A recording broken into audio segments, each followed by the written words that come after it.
नमस्कार दोस्तों। आज की कहानी है सुहाग का सौ, मुंशी प्रेमचंद द्वारा लिखित।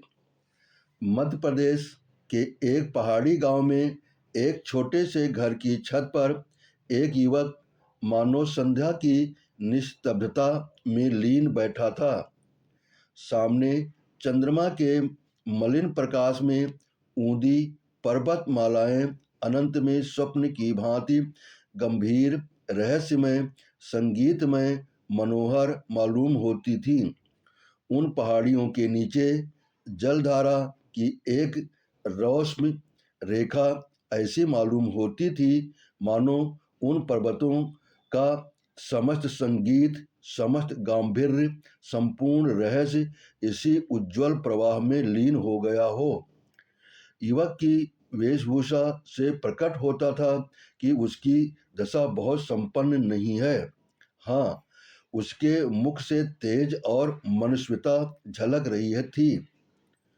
उसकी आंखों पर ऐनक न थी, न मूछें मुड़ी हुई थीं, न बाल संवारे हुए थे, कलाई पर घड़ी न थी, यहाँ तक कि कोट के जेब में फाउंटेन पेन भी न था।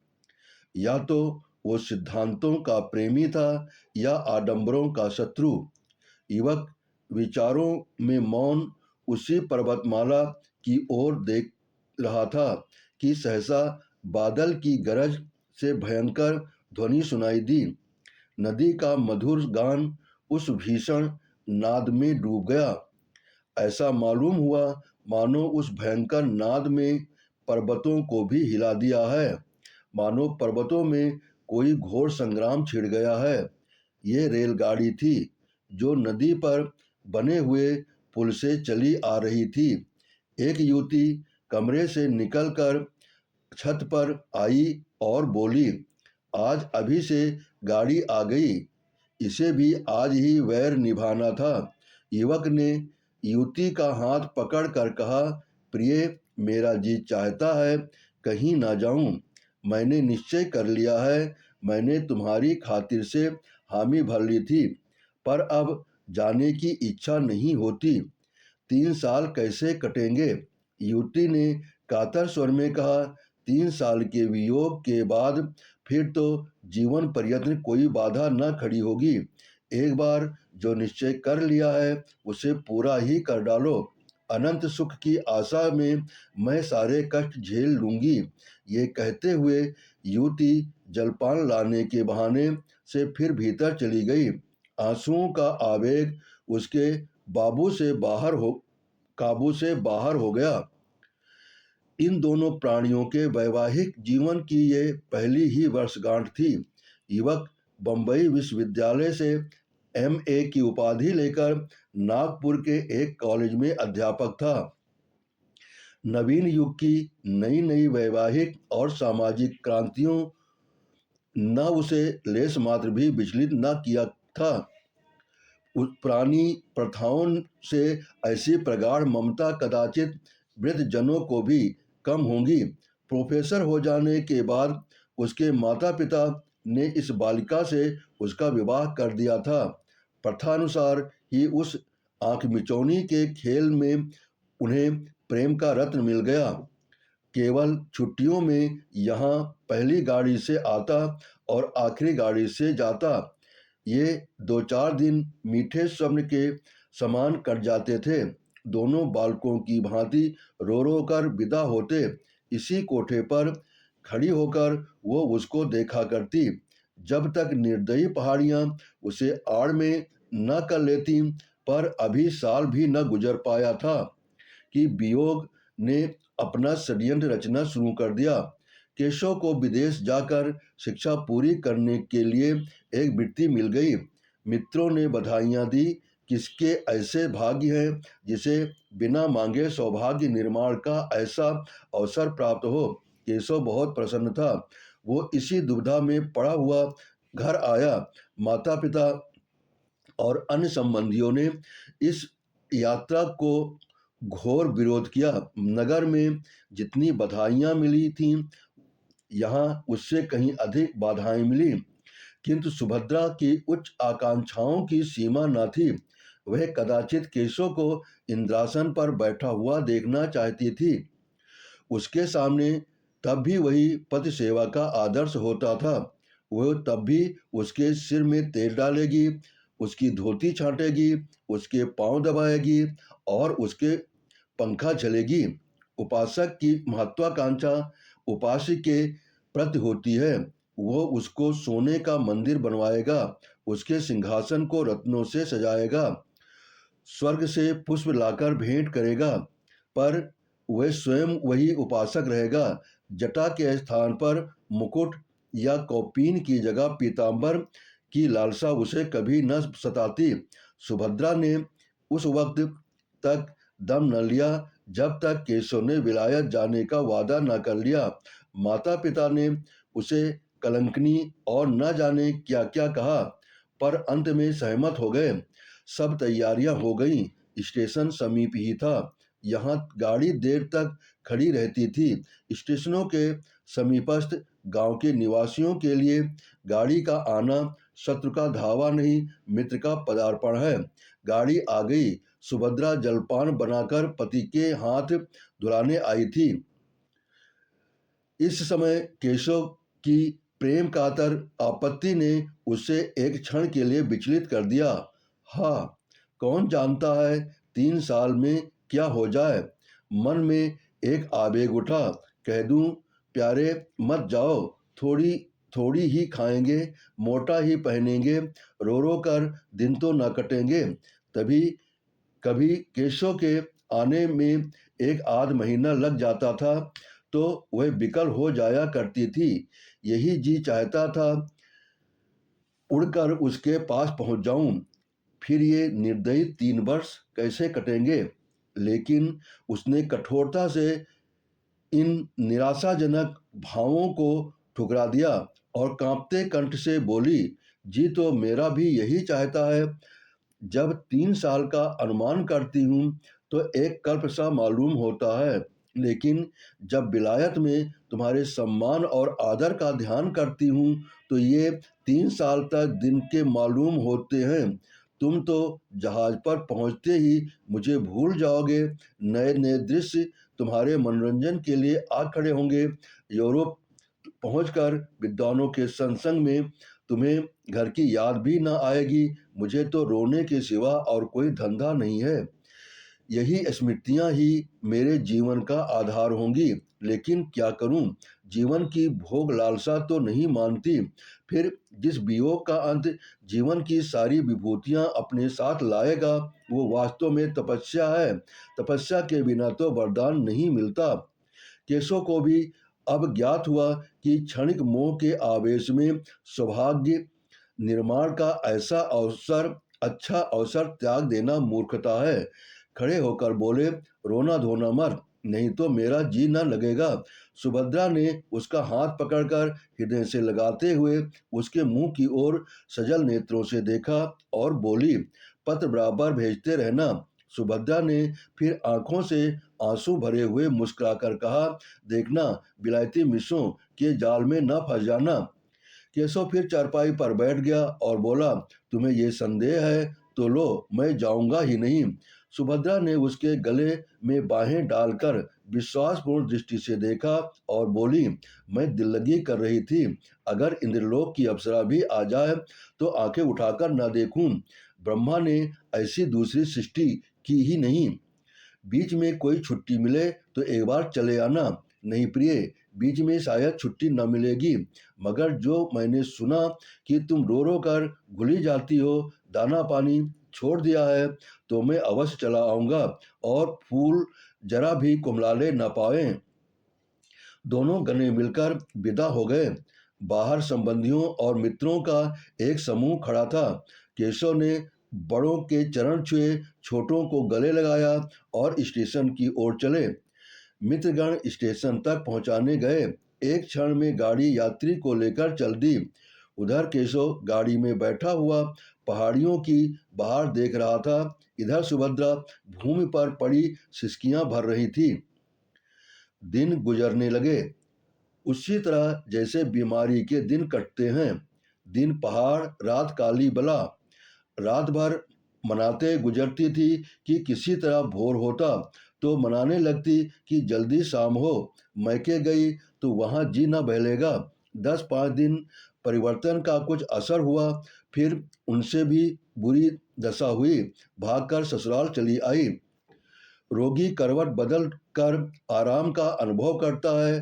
पहले 5-6 महीने तक तो केशव के पत्र 15वें दिन बराबर मिलते रहे। उसमें वियोग के दुख कम, नए नए दृश्यों का वर्णन अधिक होता था। पर सुभद्रा संतुष्ट थी। पत्र लिखती तो विरह व्यथा के सिवा उसे कुछ सूझता ही न था। कभी कभी जब जी बेचैन हो जाता तो पछताती थी, व्यर्थ जाने दिया। कहीं एक दिन मर जाऊं तो उनके दर्शन भी न हों। लेकिन छठे महीने से पत्र ने भी विलंब होने लगा। कई महीने तक तो पत्र में महीनों में एक पत्र आता रहा, फिर वो भी बंद हो गया। सुभद्रा के 4-5 पत्र पहुंच जाते तो एक पत्र आ जाता, वो भी बेदिली से लिखा हुआ, काम की अधिकता और समय के अभाव के रोने से भरा हुआ। एक वाक्य भी ऐसा नहीं जिससे हृदय को शांति हो, जो टपकते हुए दिल पर मरहम रखे।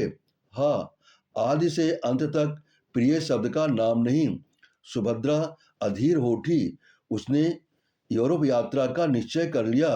वो सारे कष्ट सह लेगी, सिर पर जो कुछ पड़ेगी सह लेगी। केशव को आंखों से देखती रहेगी।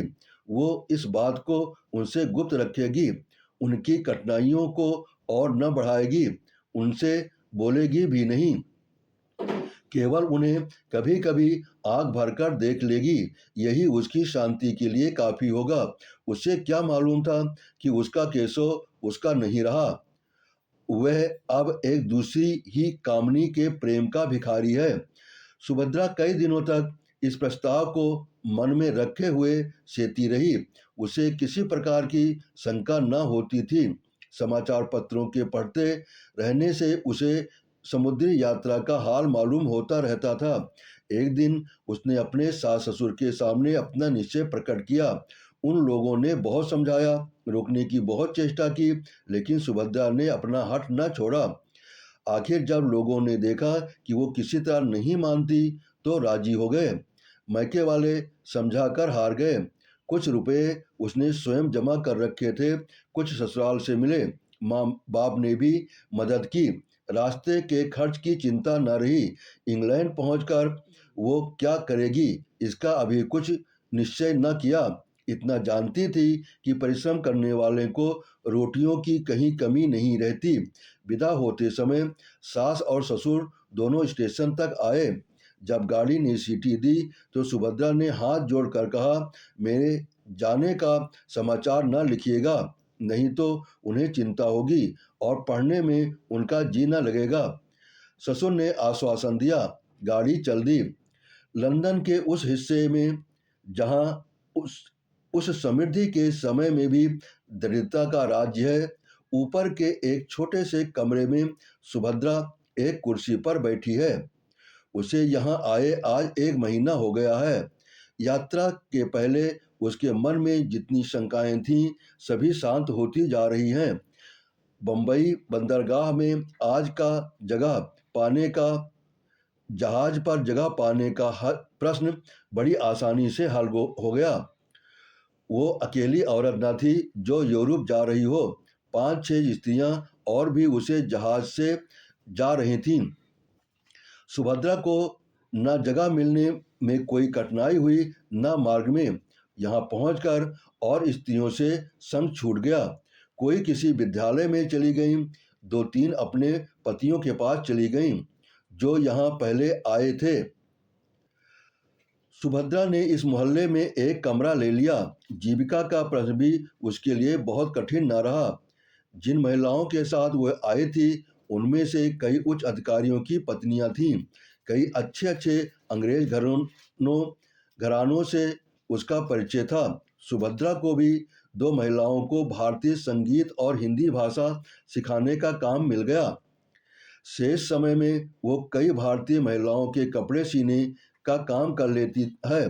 केशव का निवास स्थान यहाँ से निकट है, इसलिए सुभद्रा ने इस मोहल्ले को पसंद किया है। वह केशव उसे दिखाई दिया था। ओह, कल केशव उसे दिखाई दिया था। ओह, उन्हें बस ये उतरते देखकर उसका चित्त कितना आतुर हो उठा था। बस यही मन में आता था कि दौड़कर उसके गले से लिपट जाए और पूछे, क्यों जी, तुम यहाँ आते ही बदल गए? याद है तुमने चलते समय क्या क्या वादा किए थे? उसने बड़ी मुश्किल से अपने को रोका था। तब से इस वक्त तक उसे मानो नशा सा छाया हुआ है।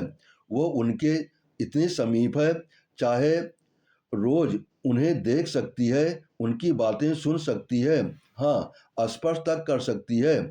अब ये उससे भागकर कहाँ जाएंगे? उनके पत्रों की अब उसे क्या चिंता है? कुछ दिनों के बाद संभव है वो उसे होटल के नौकरों से जो चाहे पूछ सकती है। संध्या हो गई थी। धुएं में बिजली की लालटेनें रोती आंखें की भांति ज्योतिहीन सी हो रही थीं। स्त्रीने गली में स्त्री पुरुष सैर कर रहे थे। सुभद्रा सोचने लगी, इन लोगों को आमोद से कितना प्रेम है। मानो किसी को चिंता ही नहीं, मानो सभी संपन्न हैं। जब ही ये लोग इतने एकाग्र होकर सब काम कर सकते हैं, जिस समय जो काम करने का जी जान से करते हैं। खेलने की उमंग है तो काम करने की भी उमंग है। और हम हैं कि न हंसते हैं न रोते हैं, मौन बने बैठे रहते हैं। स्फूर्ति का कहीं नाम नहीं। काम तो सारे दिन करते हैं, भोजन करने की फुर्सत भी नहीं मिलती। पर वास्तव में चौथाई समय भी काम में नहीं लगते, केवल काम करने का बहाना करते हैं। मालूम होता है जाति प्राण शून्य हो गई है। सहसा उसने केशव को आते देखा। हाँ, केशव ही था। कुर्सी से उठकर बरामदे में चली आई। प्रबल इच्छा हुई कि जाकर उनके गले से लिपट जाए। उसने अगर अपराध किया है तो उन्हीं के कारण तो। यदि वो बराबर पत्र लिखते जाते तो वो क्यों आती? लेकिन युवती के साथ वह युवती कौन है? अरे, केशव उसका हाथ पकड़े हुए है। दोनों मुस्कुरा मुस्कुरा कर बातें करते चले आते हैं। वो युवती कौन है? सुभद्रा ने ध्यान से देखा। युवती का रंग सांवला था। वो भारतीय बालिका थी। उसका पहनावा भारतीय था। इससे ज्यादा सुभद्रा को और कुछ न दिखाई दिया। उसने तुरंत जूते पहने, द्वार बंद किया और एक क्षण में गली में जा पहुंची। केशव अब दिखाई न देता था, पर वो जिधर गया था उधर ही वो बड़ी तेजी से लपकी चली जाती थी। वो युवती कौन है? वो उन दोनों की बातें सुनना चाहती थी, उस युवती को देखना चाहती थी। उसके पांव इतनी तेज से उठ रहे थे मानो दौड़ रही हो, पर इतनी जल्दी दोनों कहाँ अदृश्य हो गए। अब तक उसे उन लोगों के समीप पहुंच जाना चाहिए था। शायद दोनों किसी बस में जा बैठे। अब वो गली समाप्त करके एक चौड़ी सड़क पर आ पहुंची थी। दोनों तरफ बड़ी बड़ी जगमगाती हुई दुकानें थीं, जिनमें संसार की विभूतियां गर्व से फूली उठी थीं। कदम कदम पर होटल और रेस्टोरेंट थे। सुभद्रा दोनों ओर नेत्रों से ताकती, पग पग पर भ्रांति के कारण मचलती कितनी दूर निकल गई, कुछ खबर नहीं। फिर उसने सोचा, यूं कहाँ तक चली जाऊंगी? कौन जाने किधर गए? चलकर फिर अपने बरामदे से देखूं, आखिर इधर से गए हैं तो इधर से लौटेंगे भी। ये ख्याल आते ही वो घूम पड़ी और उसी तरह दौड़ती हुई अपने स्थान की ओर चली। जब वहां पहुंची तो 12 बज गए थे और इतनी देर उसे चलते ही गुजरा। एक क्षण भी उसने कहीं विश्राम नहीं किया। वो ऊपर पहुंची तो गृहस्वामिनी ने कहा, तुम्हारे लिए बड़ी देर से भोजन रखा हुआ है। सुभद्रा ने भोजन अपने कमरे में मंगा लिया और खाने की सुध किसे थी। वह उसी बरामदे में उसी समय उसी तरफ टकटकी लगाए खड़ी थी जिधर से केशव गया। 1 बज गया, 2 बज गया, फिर भी केशव नहीं लौटा। उसने मन में कहा, वह किसी दूसरे मार्ग से चले गए। मेरा यहाँ खड़ा रहना व्यर्थ है। चलूं सो जाऊं, लेकिन फिर ख्याल आ गया कहीं आ ना रहे हों। मालूम नहीं उसे कब नींद आ गई। दूसरे दिन प्रातःकाल सुभद्रा अपने काम पर जाने की तैयार हो रही थी कि युवती रेशमी साड़ी पहने आकर खड़ी हो गई और मुस्कुराकर बोली, क्षमा कीजिएगा, मैंने बहुत सवेरे आपको कष्ट दिया। आप तो कहीं जाने को मालूम होती हैं। सुभद्रा ने एक कुर्सी बढ़ाते हुए कहा, हाँ, एक काम से बाहर जा रही थी। मैं आपकी क्या सेवा कर सकती हूँ? ये कहते हुए सुभद्रा ने युवती को सिर से पांव तक उसी आलोचनात्मक दृष्टि से देखा जिससे स्त्री ही देख सकती है। सौंदर्य की किसी परिभाषा से भी उसे सुंदरी न कहा जा सकता था। उसका रंग सांवला, मुंह कुछ चौड़ा, नाक कुछ चिपटी, कद भी छोटा और शरीर भी कुछ स्थूल था। आंखों पर ऐनक लगी हुई थी, लेकिन इन सब कारणों के होते हुए भी उसमें ऐसी कुछ बात थी जो आंखों को अपनी ओर खींच लेती थी। उसकी वाणी इतनी मधुर, इतनी संयमित, इतनी विनम्र थी कि जान पड़ता था किसी देवी के वरदान हो। एक एक अंग से प्रतिमा विकीर्ण हो रही थी। सुभद्रा उसके सामने हल्की एवं तुच्छ मालूम होती थी। युवती ने कुर्सी पर बैठते हुए कहा, अगर मैं भूलती हूँ तो मुझे क्षमा कीजिएगा। मैंने सुना है आप कुछ कपड़े भी सीती हैं, जिसका प्रमाण ये है कि यहाँ सीविंग मशीन मौजूद है। सुभद्रा, मैं 2 लेडियों को भाषा पढ़ाने जाया करती हूँ। शेष समय में कुछ सिलाई भी कर लेती हूँ। आप कपड़े लाई हैं? युवती, नहीं, अभी कपड़े नहीं लाई। ये कहते हुए उसने लज्जा से सिर झुकाकर मुस्कुराते हुए कहा, बात यह है कि मेरी शादी होने जा रही है। मैं वस्त्राभूषण सब हिंदुस्तानी रखना चाहती हूँ। विवाह भी वैदिक रीति से ही होगा। ऐसे कपड़े यहाँ आप ही तैयार कर सकती हैं। सुभद्रा ने हंसकर कहा, मैं ऐसे अवसर पर आपके जोड़े तैयार करके अपने को धन्य समझूंगी। ये शुभ तिथि कब है? युवती ने सकचाते हुए कहा, ये तो कहते हैं इसी सप्ताह में हो जाए, पर मैं इन्हें टालती आती हूँ। मैंने तो चाहा था कि भारत लौटने पर विवाह होता, पर वो इतने उतावले हो रहे हैं कि कुछ कहते ही नहीं बनता। अभी तो मैंने यही कहकर टाला है कि मेरे कपड़े सिल रहे हैं। सुभद्रा, तो मैं आपके जोड़े बहुत जल्द दे दूंगी। युवती ने हंसकर कहा, मैं तो चाहती थी आप महीनों लगा देती। सुभद्रा, वाह, मैं इस शुभ कार्य में क्यों विघ्न डालने लगी? मैं इसी सप्ताह में आपके कपड़े दे दूंगी और उनसे इसका पुरस्कार लूंगी। युवती खिलखिलाकर हंसी।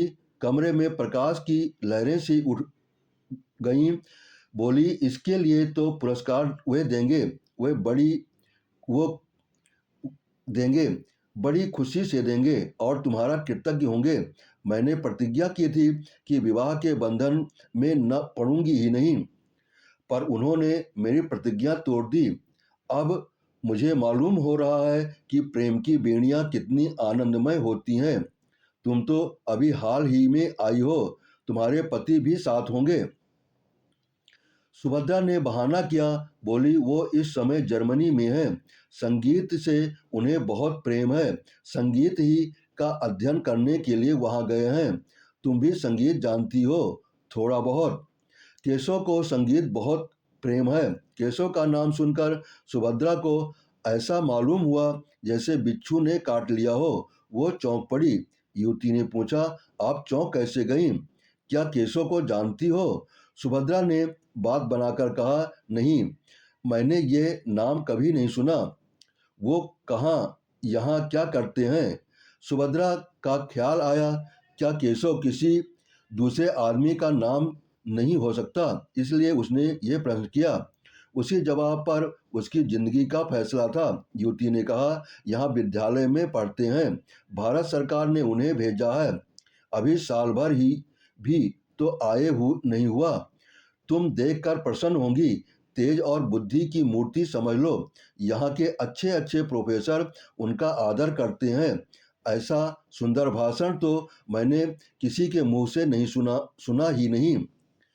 जीवन आदर्श है, मुझे उन्हें क्यों प्रेम हो गया, मुझे इसका आश्चर्य है।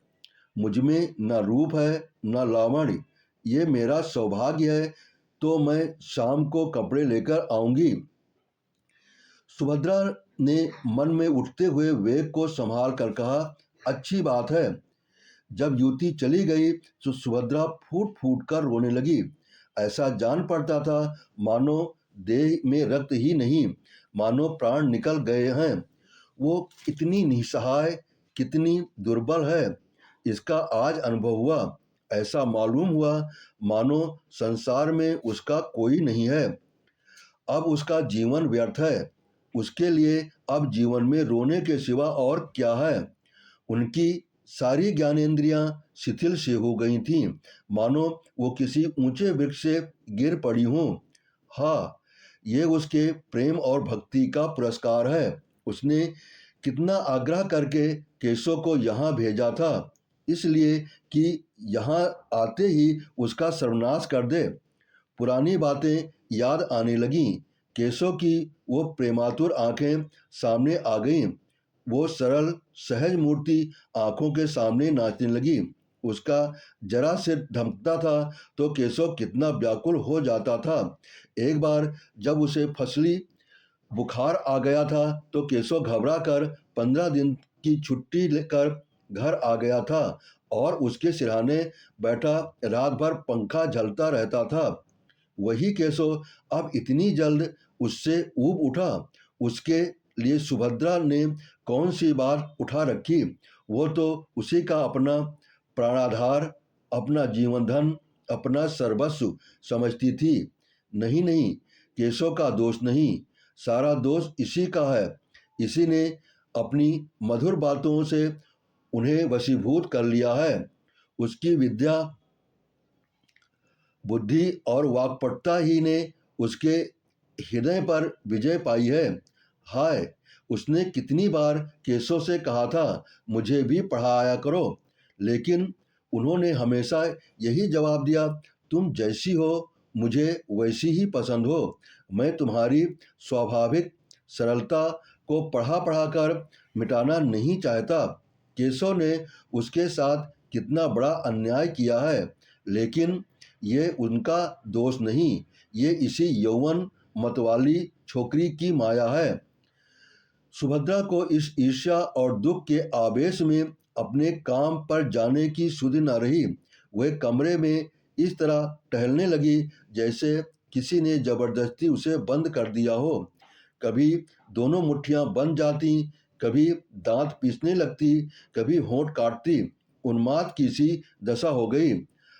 आंखों में भी एक तीव्र ज्वाला चमक उठी।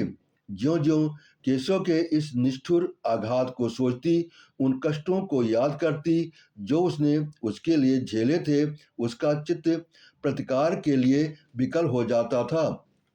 अगर कोई बात हुई होती, आपस में कुछ मनोमालिन्य का लेश भी होता तो उसे इतना दुख न होता। यह तो उसे ऐसा मालूम होता था कि मानो कोई हंसते हंसते अचानक गले पर चढ़ बैठे।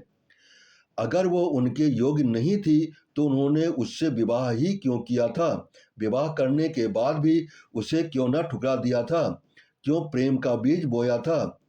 और आज जब सब बीज पल्लवों से लहराने लगा, उसकी जड़ें उसके अंतस्थल के एक एक अणु में प्रविष्ट हो गईं, उसका रक्त, उसका सारा उत्सर्ग वृक्ष को सींचने और पालने में प्रवृत्त हो गया, तो वो आज उसे उखाड़कर फेंक देना चाहते हैं। क्या हृदय के टुकड़े टुकड़े भी बिना वृक्ष उखड़ जाएगा। सहसा उसे एक बात याद आ गई। हिंसात्मक संतोष ने उसका उत्तेजित मुख मंडल और भी कठोर हो गया। केशव ने अपने पहले विवाह की बात इस युवती से गुप्त रखी होगी। सुभद्रा इसका भंडाफोड़ करके केशव के सारे मंसूबों को धूल में मिला देगी। उसे अपने ऊपर क्रोध आया और युवती का पता क्यों न पूछ लिया। उसे एक पत्र लिखकर केशव की नीचता, स्वार्थपरता और कायरता की कलाई खोल देती, उसके पांडित्य, प्रतिभा और प्रतिष्ठा को धूल में मिला देती। खैर, संध्या समय तो वो कपड़े लेकर आएगी ही। उस समय उससे सारा कच्चा चिट्ठा बयान कर दूंगी। सुभद्रा दिन भर युवती का इंतजार करती रही। कभी बरामदे में आकर इधर उधर निगाह दौड़ाती, कभी सड़क पर देखती, पर उसका कोई पता न था। मन में झुंझलाती थी कि उसने क्यों उसी वक्त सारा वृत्तांत न कह सुनाया। केशव का पता उसे मालूम था, उस मकान और गली का नंबर तक याद था जहां से वो उसे पत्र लिखा करता था। ज्यों-ज्यों दिन ढलने लगा और युवती के आने में विलंब होने लगा, उसके मन में एक तरंगी सी उठने लगी कि जाकर केशव को फटकारे, उसका नशा उतार दे, कहे, तुम इतने भयंकर हिंसक हो, इतने महान धूर्त हो, ये मुझे मालूम न था। तुम यही विद्या सीखने यहाँ आए थे। तुम्हारे पांडित्य का यही फल है। तुम एक अबला को, जिसने तुम्हारे ऊपर अपना सर्वस्व अर्पण कर दिया, यूं छल करते हो। तुमने क्या मनुष्यता नाम को भी नहीं रह गई। आखिर तुमने मेरे लिए क्या सोचा है। मैं सारी जिंदगी तुम्हारे नाम को रोती रहूं, लेकिन अभिमान हर बार उसके पैरों को रोक लेता। नहीं, जिसने उसके साथ ऐसा कपट किया है, उसका इतना अपमान किया है, उसके पास वो न जाएगी। वो उसे देखकर अपने आंसुओं को रोक नहीं सकेगी, और या नहीं, इसमें उसे संदेह था। और केशव के सामने वो रोना नहीं चाहती थी। अगर केशव उसे घृणा करता है तो वह भी केशव से घृणा करेगी। संध्या भी हो गई पर युवती न आई। बत्तियां भी जली पर उसका पता नहीं। यकायक उसे अपने कमरे के द्वार पर किसी के आने की आहट मालूम हुई। वो कूदकर बाहर आई। युवती कपड़ों का एक पुलिंदा लिए सामने खड़ी थी। सुभद्रा को देखते ही बोली, क्षमा करना, मुझे आने में देर हो गई। बात यह है कि केशव को किसी बड़े जरूरी काम से जर्मनी जाना है। वहाँ उन्हें 1 महीने से ज़्यादा लग जाएगा। वो चाहते हैं कि मैं भी उसके साथ चलूं। मुझसे उन्हें अपनी थीसिस लिखने में बड़ी सहायता मिलेगी। बर्लिन के पुस्तकालयों को छानना पड़ेगा। मैंने भी स्वीकार कर लिया है। केशव की इच्छा है कि जर्मनी जाने से पहले हमारा विवाह हो जाए। कल संध्या समय संस्कार हो जाएगा। अब ये कपड़े मुझे आप जर्मनी से लौटने पर दीजिएगा। विवाह के अवसर पर हम मामूली कपड़े पहन लेंगे। और क्या करती, इसके सिवा और कोई उपाय न था। केशव का जर्मन जाना अनिवार्य है। सुभद्रा ने कपड़ों को मेज पर रख कर कहा, आपको धोखा दिया गया है। युवती ने घबराकर पूछा, धोखा? कैसा धोखा? मैं बिल्कुल नहीं समझती। तुम्हारा मतलब क्या है? सुभद्रा ने संकोच के आवरण को हटाने की चेष्टा करते हुए कहा, केशव तुम्हें धोखा देकर तुमसे विवाह करना चाहता है। केशव ऐसा आदमी नहीं है जो किसी को धोखा दे। क्या तुम केशव को जानती हो? केशव ने तुमसे अपने विषय में सब कुछ कह केशव ने तुमसे अपने विषय में सब कुछ कह दिया है। सब कुछ? मेरा तो यही विचार है कि उन्होंने एक बात भी नहीं छिपाई। युवती ने मुख ज्योति, कुछ तुम्हें मालूम है कि उसका विवाह हो चुका है? युवती की मुख ज्योति कुछ मलिन पड़ गई। उसकी गर्दन लज्जा से झुक गई। अटक अटक कर बोली, हाँ, उन्होंने मुझसे यह बात कही थी। सुभद्रा परास्त हो गई। घृणा सूचक नेत्रों से देखती हुई बोली, ये जानते हुए भी तुम केशव से विवाह करने पर तैयार हो? युवती ने अभिमान से देखकर कहा, तुमने केशव को देखा है? नहीं, मैंने उन्हें कभी नहीं देखा। फिर तुम उन्हें कैसे जानती हो? मेरे एक पत्र ने मुझसे ये बात कही है। मेरे एक मित्र ने मुझसे ये बात कही है। वो केशव को जानता है।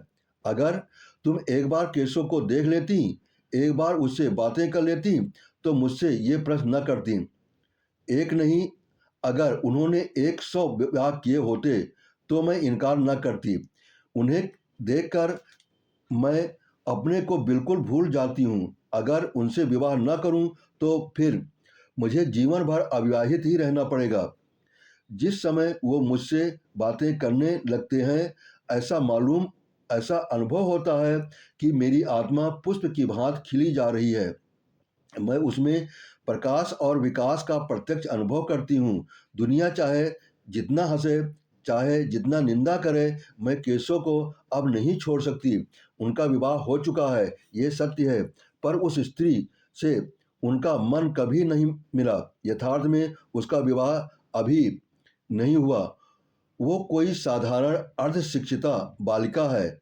तुम ही सोचो, केशव जैसा विद्वान, उदार चेता, मनस्वी पुरुष ऐसी बालिका के साथ कैसे प्रसन्न रह सकता है?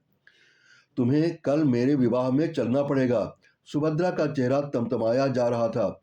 केशव ने उसे इतने काले रंगों में रंगा है, ये सोचकर उसका रक्त खौल रहा था। जी में आता था उसी क्षण उसको दुत्कार दूं, लेकिन उसके मन में कुछ और ही मंसूबे पैदा होने लगे थे।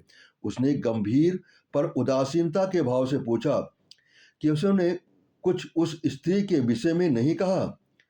युवती ने तत्परता से कहा, घर पहुंचने पर वो उससे केवल यही कह देंगे कि हम और तुम अब स्त्री और पुरुष नहीं रह सकते। उसके भरण पोषण का वो उसके इच्छानुसार प्रबंध कर देंगे। उसके सिवा वो और क्या कर सकते हैं?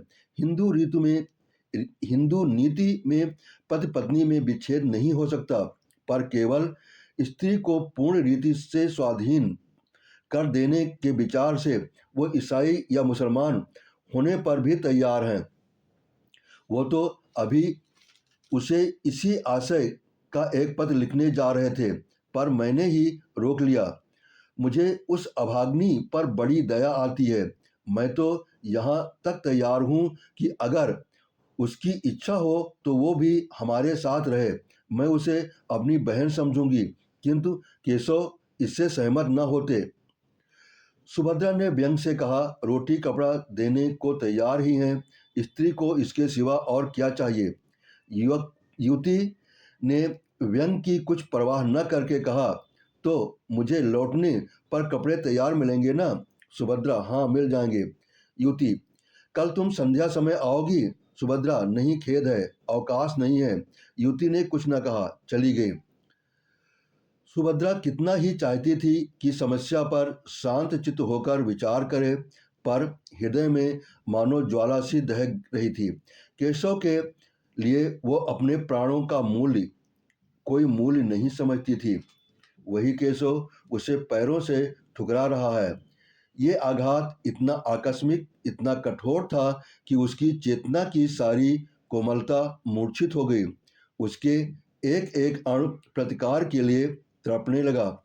अगर यही समस्या उसके विपरीत होती तो क्या सुभद्रा की गर्दन पर छुरी न फिर गई होती? केशव उसके खून का प्यासा न हो जाता? क्या पुरुष हो जाने से ही सभी बातें क्षम्य और स्त्री हो जाने से सभी बातें अक्षम्य हो जाती हैं? नहीं।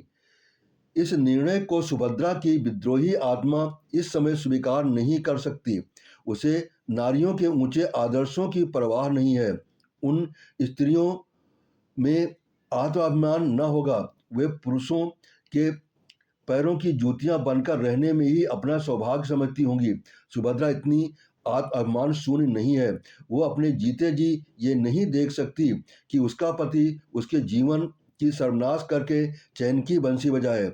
दुनिया उसे हत्यारनी, पिशाचिनी कहे, उसको परवाह नहीं।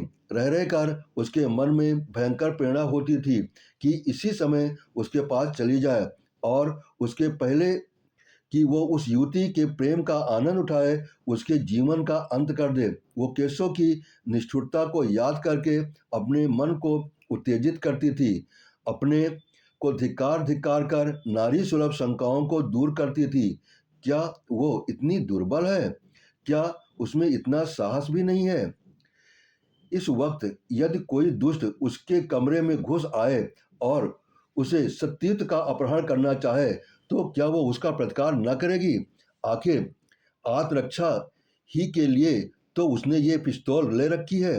केशव ने उसके सत्य का अपहरण ही तो किया है। उसका प्रेम दर्शन केवल प्रवंचना थी। वो केवल अपनी वासनाओं की तृप्ति के लिए सुभद्रा के साथ प्रेम सॉन्ग भरता था। फिर उसका वध करना क्या सुभद्रा का कर्तव्य नहीं? इस अंतिम कल्पना से सुभद्रा को वह उत्तेजना मिल गई जो उसके भयंकर संकल्प को पूरा करने के आवश्यक थी।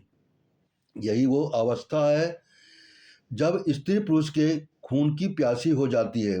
उसने खूंटी पर लटकती हुई पिस्तौल उतार ली और ध्यान से देखने लगी, मानो उसे कभी न देखा हो। कल संध्या समय जब कार्य मंदिर के केशव और उसकी प्रेमिका एक दूसरे के सम्मुख बैठे हुए होंगे, उसी समय वो उस गोली से केशव के प्रेम लीलाओं का अंत कर देगी। दूसरी गोली वो अपनी छाती पर मार लेगी। क्या वो रो रो कर अपना अधम जीवन काटेगी? संध्या का समय था। आर्य मंदिर के आंगन में वर और वधू इष्ट मित्रों के साथ बैठे हुए थे। विवाह का संस्कार हो रहा था। उसी समय सुभद्रा पहुंची और बरामदे में आकर एक खंभे की आड़ में इस भांति खड़ी हो गई कि केशव का मुंह उसके सामने था। उसकी आंखें में वे दृश्य खिंच गया जब आपसे आज से 3 साल पहले उसने इसी भांति केशव को मंडप में बैठे हुए आड़ से देखा था। तब उसका हृदय कितना उच्छ्वासित हो रहा था, अंतःस्थल में गुदगुदी सी हो रही थी।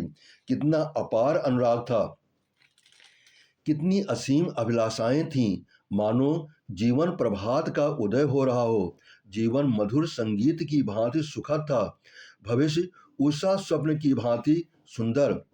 क्या वह वही केशव है? सुभद्रा को ऐसा भ्रम हुआ, मानो वो केशव नहीं है। हाँ, वो ये केशव नहीं था।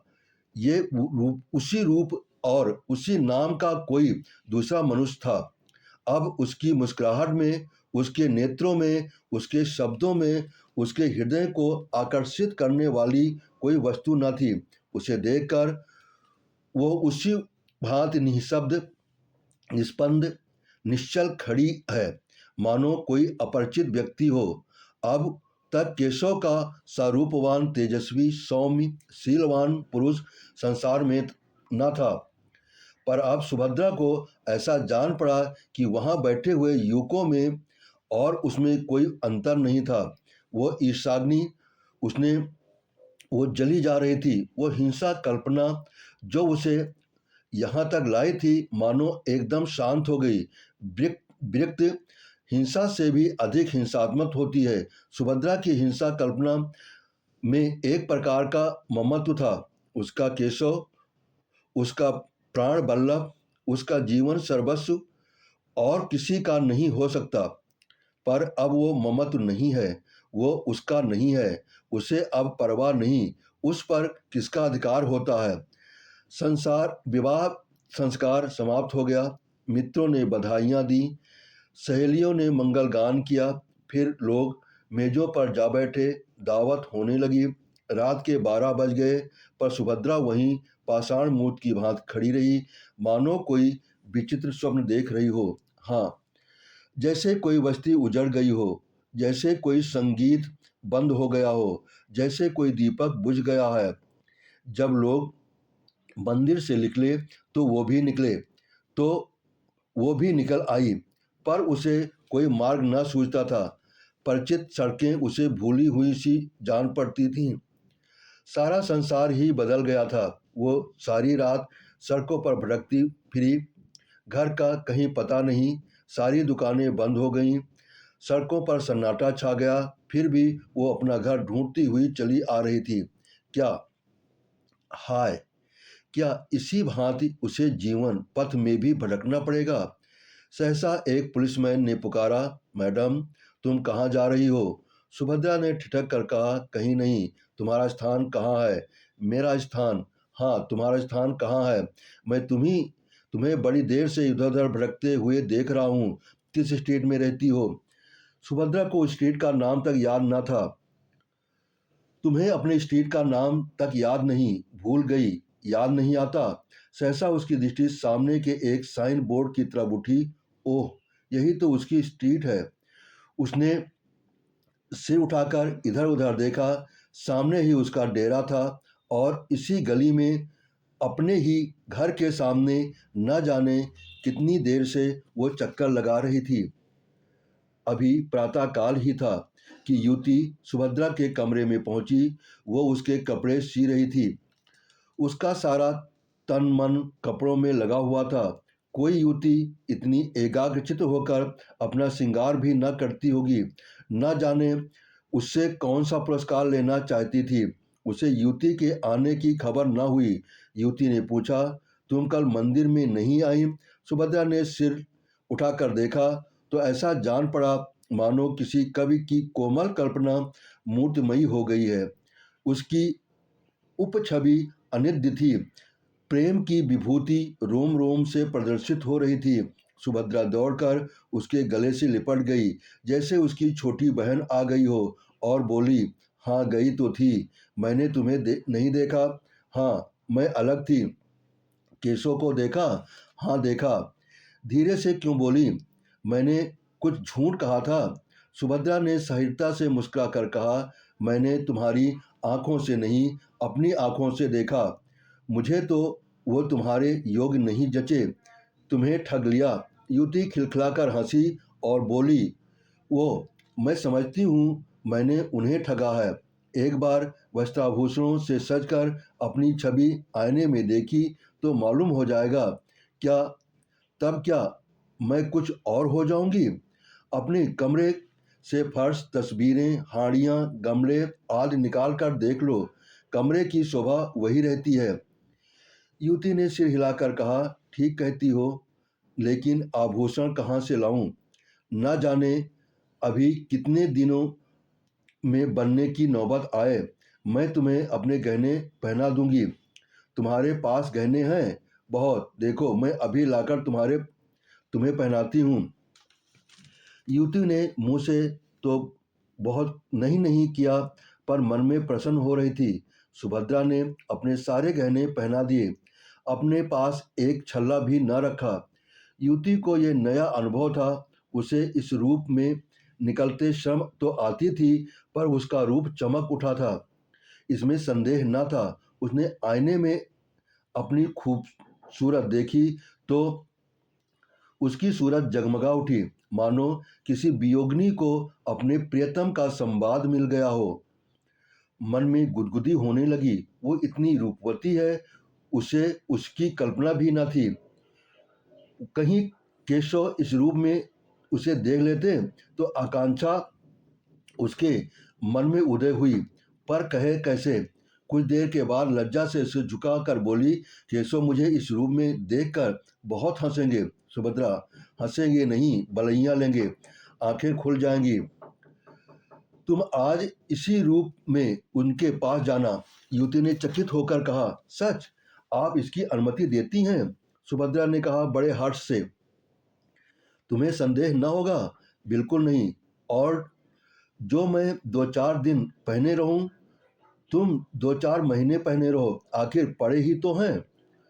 तुम भी मेरे साथ चलो। नहीं, मुझे अवकाश नहीं है। अच्छा, लो मेरे घर का पता नोट कर लो। हाँ, लिख दो, शायद कभी आऊं। एक क्षण में युवती वहां से चली गई। सुभद्रा अपनी खिड़की पर उसे इस भांति प्रसन्न मुख खड़ी देख रही थी, मानो उसकी छोटी बहन हो। ईर्ष्या या दोष का लेश भी उसके मन में न था। मुश्किल से 1 घंटा गुजरा होगा कि युवती लौटकर बोली, सुभद्रा क्षमा करना, मैं तुम्हारा समय बहुत खराब कर रही हूँ। केशव बाहर खड़े हैं, बुला लूँ? एक क्षण, केवल एक क्षण के लिए। सुभद्रा कुछ घबरा गई। उसने जल्दी से उठकर मेज पर पड़ी हुई चीजें इधर उधर हटा दी, कपड़े करीने से रख दिए। उसने जल्दी से उलझे हुए बाल संभाल लिए, फिर उदासीन भाव से मुस्कुराकर बोली, उन्हें तुमने क्यों कष्ट किया? जाओ बुला लाओ। 1 मिनट में केशव ने कमरे में कदम रखा और चौंक कर पीछे हट गए, मानो पांव जल गया हो। मुंह से एक चीख निकल गई। सुभद्रा गंभीर, शांत, निश्चल अपनी जगह पर खड़ी रही। फिर हाथ बढ़ाकर बोली, मानो किसी अपरिचित व्यक्ति से बोल रही हो, आइए मिस्टर केशव, मैं आपको ऐसी सुशील, ऐसी सुंदरी, ऐसी विदुषी रमणी पाने पर बधाई देती हूँ। केशव के मुंह पर हवाइयाँ उड़ रही थीं। वो पथभ्रष्ट सा बना खड़ा था। लज्जा और ग्लानि से उसके चेहरे पर एक रंग आता था, एक रंग जाता था। ये बात एक दिन होने वाली थी अवश्य, पर अब इस तरह अचानक उसकी सुभद्रा से भेंट होगी, उसका उसे स्वप्न में भी गुमान न था। सुभद्रा से ये बात कैसे कहेगा, उसको उसने खूब सोच लिया था। उसके आक्षेपों का उत्तर सोच लिया था। पत्र के शब्द तक मन में अंकित किए गए कर लिए थे। ये सारी तैयारियां धरी रह गईं और सुभद्रा से साक्षात हो गया। सुभद्रा उसे देखकर जरा सी चौंकी नहीं। उसने मुख पर आश्चर्य, घबराहट या दुख का एक चिन्ह भी न दिखाई दिया। उसने उसी भांति उससे बात की मानो वो कोई अजनबी हो।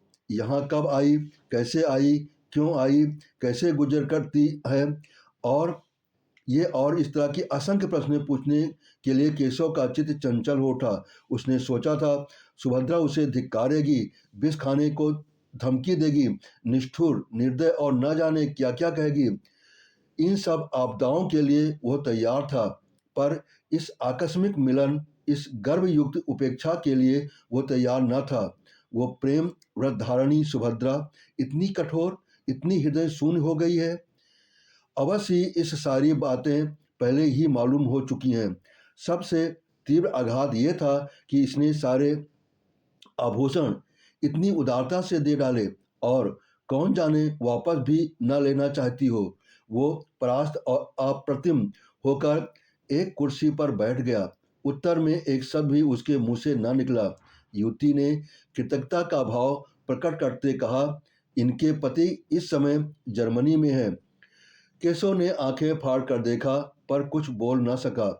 युवती ने फिर कहा, बेचारी संगीत के पाठ पढ़ाकर और कुछ कपड़े सीकर अपना निर्वाह करती है। वे महाशय यहाँ आ जाते तो उन्हें अपने सौभाग्य की बधाई देती। केशव इस पर भी कुछ न बोल सका, पर सुभद्रा ने मुस्कुराकर कहा, वो मुझसे रूठे हुए हैं, बधाई पाकर और भी झल्लाते। युवती ने आश्चर्य से कहा, तुम उन्हीं के प्रेम में यहाँ आई, अपना घर बार छोड़ा, यहाँ मेहनत मजदूरी करके निर्वाह कर रही हो, फिर भी वो तुमसे रूठे हुए हैं, आश्चर्य। सुभद्रा ने उसी भांति प्रसन्न मुख से कहा, पुरुष प्रकृति ही आश्चर्य का विषय है, चाहे कि मिस्टर केशव इसे स्वीकार न करें।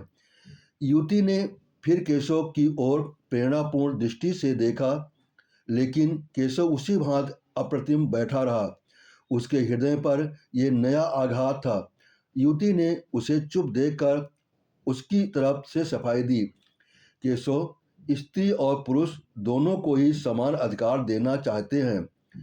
केशव डूब रहा था। तिनके का सहारा पाकर उसकी हिम्मत बंध गई। बोला, विवाह एक प्रकार का समझौता है, दोनों पक्षों को अधिकार है जब चाहे उसे तोड़ दे। युवती ने हामी भरी। सभी समाज में ये आंदोलन बड़े जोरों पर है। सुभद्रा ने शंका की, किसी समझौते को तोड़ने के लिए कारण भी तो होना चाहिए। केशव ने भावों की लाठी का सहारा लेकर कहा, जब इसका अनुभव हो जाए तो हम इस बंधन से मुक्त होकर अधिक सुखी हो सकते हैं। तो यही कारण काफ़ी है। स्त्री को यदि मालूम हो जाए कि वह दूसरे पुरुष के साथ। सुभद्रा ने बात काट कर कहा, क्षमा कीजिए मिस्टर केशव, मुझमें इतनी बुद्धि नहीं कि इस विषय पर आपसे बहस कर सकूं। आदर्श समझौता यही वही है जो जीवन पर्यंत रहे। मैं भारत की नहीं कहती, वहाँ तो स्त्री पुरुष की लौंडी है। मैं इंग्लैंड की कहती हूँ, यहाँ भी कितनी ही औरतें से मेरी बातचीत हुई है। मैं तलाकों की बढ़ती हुई संख्या को देखकर खुश नहीं होती। विवाह सबसे ऊंचा आदर्श उसकी पवित्रता और स्थिरता है। पुरुषों ने सदैव इस आदर्श को तोड़ा है, स्त्रियों ने निभाया है। अब पुरुषों का अन्याय स्त्रियों को किस ओर ले जाएगा नहीं कह सकती। इस गंभीर और संयत कथन ने विवाद का अंत कर दिया। सुभद्रा ने चाय मंगवाई, तीनों आदमियों ने पी। केशव पूछना चाहता था, अभी आप यहाँ कितने दिन रहेंगी, लेकिन न पूछ सका। वो वहाँ 15 मिनट और रहा, लेकिन विचारों में डूबा हुआ। चलते समय उससे न रहा गया, पूछ ही बैठा, अभी आप यहाँ कितने दिन और रहेंगी। सुभद्रा ने जमीन की ओर ताकते हुए कहा, कह नहीं सकती। कोई ज़रूरत हो तो मुझे याद कीजिए। इस आश्वासन के लिए आपको धन्यवाद। केशव सारे दिन बेचैन रहा। सुभद्रा उसकी आंखों में फिरती रही। सुभद्रा की बातें उसके कानों में गूंजती रहीं। अब उसे इसमें कोई संदेह न था कि उसी के प्रेम में सुभद्रा यहाँ आई थी। सारी परिस्थिति उसकी समझ में आ गई थी। उस भीषण त्याग का अनुमान करके उसके रोए खड़े हो गए। यहाँ सुभद्रा ने क्या क्या कष्ट झेलने होंगे, कैसी कैसी यातनाएं सही होंगी, सब उसी के कारण। वो उस पर भार न बनना चाहती थी, इसीलिए तो उसने अपने आने की सूचना तक उसे न दी। अगर उसे पहले मालूम होती कि सुभद्रा यहाँ आ गई है तो कदाचित उसे उस युवती की ओर इतना आकर्षण ही न होता। चौकीदार के सामने चोर को घर में घुसने का साहस नहीं होता। सुभद्रा को देखकर उसका कर्तव्य चेतना जागृत हो गई। उसके पैरों पर गिरकर उसे क्षमा मांगने के लिए उसका सिर अधीर उठा। वो उसके मुंह से सारा वृत्तांत सुनेगा। वो मौन उपेक्षा के लिए असह्य थी। दिन तो केशव ने किसी तरह काटा, लेकिन ज्यों ही रात के 10 बजे वो सुभद्रा से मिलने चला। युवती ने पूछा, कहाँ जाते हो? केशव ने बूट का लेस बांधते हुए कहा, जरा एक प्रोफेसर से मिलना है। इस वक्त आने का वादा कर चुका हूँ, जल्द आना। बहुत जल्द आऊँगा। केशव घर से निकला तो उसके मन में कितनी ही विचार तरंगें उठने लगीं। कहीं सुभद्रा मिलने से इनकार कर दे तो? नहीं, ऐसा नहीं कर सकता। वो इतनी अनुदार नहीं है। हाँ, ये हो सकता है वो अपने विषय में कुछ ना कहे। उसे शांत करने के लिए उसने एक कृपा की कल्पना कर डाली। ऐसा बीमार था कि बचने की आशा न थी। उर्मिला ने ऐसी तन्मय होकर उसकी सेवा शुश्रूषा की कि उसे उससे प्रेम हो गया। कथा का सुभद्रा पर जो असर पड़ेगा उसके विषय पर केशव का कोई संदेह न था। परिस्थिति का बोध होने पर वो उसे क्षमा कर देगी, लेकिन इसका फल क्या होगा? क्या वो दोनों एक साथ सब प्रेम कर सकता है? सुभद्रा को देख लेने के बाद उर्मिला को शायद उसके साथ साथ रहने में आपत्ति हो ही कैसे सकती है? उससे ये बात छिपी नहीं है। हाँ, ये देखना है कि सुभद्रा भी इसे स्वीकार करती है कि नहीं। उसने जिस उपेक्षा का परिचय दिया है उसे देखते हुए तो उसके मन में संदेह ही जान पड़ता है। अगर वो उसे मनाएगा, उसकी विनती करेगा, उसके पैर पड़ेगा और अंत में उसे मनाकर ही छोड़ेगा। सुभद्रा से प्रेम और अनुराग का नया प्रमाण पाकर वो मानो एक कठोर निद्रा से जाग उठा था। उसे अब अनुभव हो रहा था कि सुभद्रा के लिए उसके हृदय में जो स्थान था वो खाली पड़ा हुआ है। उर्मिला उस स्थान पर अपना आधिपत्य नहीं जमा सकती। अब उसे ज्ञात हुआ कि उर्मिला के प्रति उसका प्रेम केवल वह तृष्णा थी जो स्वाद युक्त पदार्थों को देखकर ही उत्पन्न होती है। वो सच्ची सुधा न थी। और अब फिर उसे सरल सामान्य भोजन की इच्छा हो रही थी। विलासिनी उर्मिला कभी इतना त्याग कर सकती है? इसमें उसे संदेह था। सुभद्रा के घर के निकट पहुंचकर केशव का मन कुछ कातर होने लगा, लेकिन उसने जी कड़ा कर के जीने पर कदम रखा और क्षण भर में सुभद्रा के द्वार पर पहुंचा। लेकिन कमरे का द्वार बंद था, अंदर भी प्रकाश न था। अवश्य ही वो कहीं गई है, आती ही होगी। तब तक उसने बरामदे में टहलने का निश्चय किया। सहसा मालकिन आती हुई दिखाई दी। केशव ने बढ़कर पूछा, आप बता सकती हैं कि महिला कहाँ गई है? मालकिन ने उसे सिर से पांव तक देख कर कहा, वो तो आज यहाँ से चली गई। केशव ने हड़बड़ाकर पूछा, चली गई? कहाँ चली गई? ये तो मुझसे कुछ नहीं बताया। कब गई? वो तो दोपहर को ही